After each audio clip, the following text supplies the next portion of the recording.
கண்மணி, அன்பு அதுக்கப்புறம் நம்ம சிவகாமி 3 பேருமே கோயிலுக்கு போறாங்க.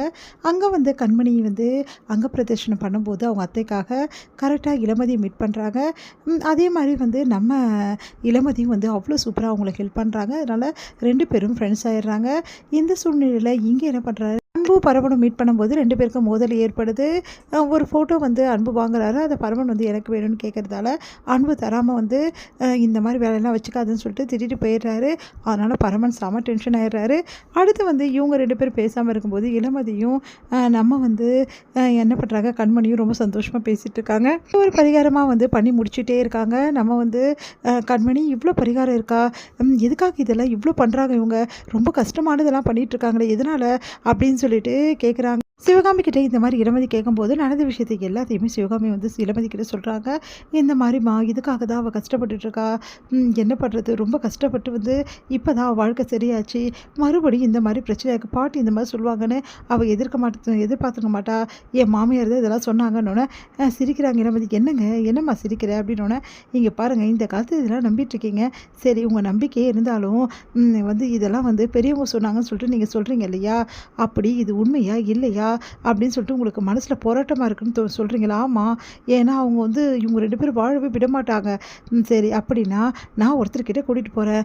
அவர் ரொம்ப சக்தி வாய்ந்தவர். ஏன்னா அவர் நிறைய விஷயங்களை கரெக்டாக சொல்லுவார். அதனாலே மக்கள் அவர்கிட்ட எல்லா ஜாதகத்தையும் காட்டுவாங்க. அவர்கிட்ட நான் கூட்டிகிட்டு போகிறேன். அவரை மாதிரி யாருமே இருக்க முடியாது. ஏன்னா எங்கே இருக்கிறவங்களும் இங்கே இவர்கிட்ட தான் ஜாதகம் பார்ப்பாங்க அப்படின்னு. சரிம்மா அப்படின்னு சொல்லிட்டு 2 பேரும் கிளம்பி போகிறாங்க.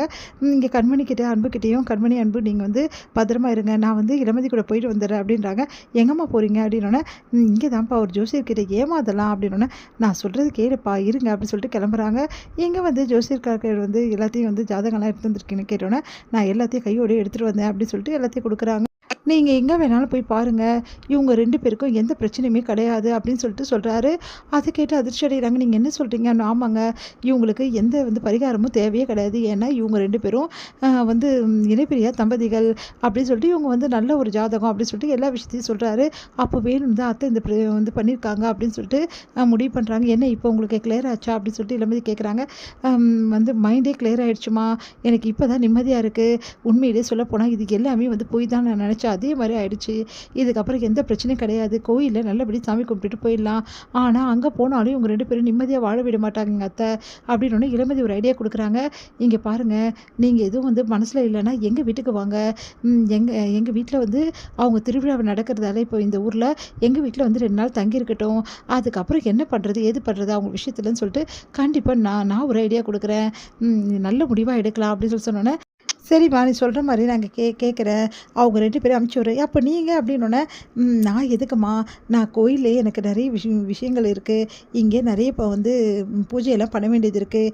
இதுக்காக நான் இங்கே இருக்கேன். அவங்க 2 பேரும் மட்டும் அனுப்பிச்சி விட்றேன். அவங்க 2 பேரும் நல்லபடி பார்த்துக்கோ அப்படின்னோடனே, சரிங்க நான் பார்த்துக்கிறேன் அப்படின்றாங்க. இங்கே இளமதியும் நம்ம கண்மணி, அதுக்கப்புறம் அன்பு, பரமன் 4 பேருமே அவங்க இளமதியோட வீட்டுக்கு வராங்க. இங்கே இவங்க வந்ததை பார்த்துட்டு ஆல்ரெடி இருக்க அவங்க சித்தி ரொம்ப டென்ஷன் ஆயிடுறாங்க. எதுக்கு இவங்க வந்தாங்க, யார் இவங்கெல்லாம் அப்படின்னு சொல்லிட்டு, இவங்க எங்களோட ஃப்ரெண்டு அப்படின்னு சொல்லிட்டு அறிமுகப்படுத்தி வைக்கிறாங்க. இளமதி வாழ்க்கையில் என்ன நடந்திருக்கு அப்படின்ற விஷயங்கள் எல்லாமே இளமதி நம்ம கண்மணி கிட்ட சொல்கிறாங்க. கண்மணி இவ்வளோ பிரச்சனைங்க வாழ்க்கையில் இருக்கா அப்படின்னு சொல்லிட்டு எல்லா விஷயத்தையும் கேட்டு ஆச்சரியப்படுறாங்க கண்மணி. அதே மாதிரி பரமனுக்கும் இளமதிக்கும் என்ன சம்மந்தம் அப்படின்ற விஷயத்தை கேட்டும் ஆச்சரியப்படுறாங்க. நம்பவே முடியலங்க உங்கள் வாழ்க்கைன்னு. என்னங்க நீங்கள் உங்கள் வாழ்க்கை சரி பண்ணீங்கன்னு பார்த்தா என் வாழ்க்கையை பற்றி பேசுகிறீங்கன்றாங்க.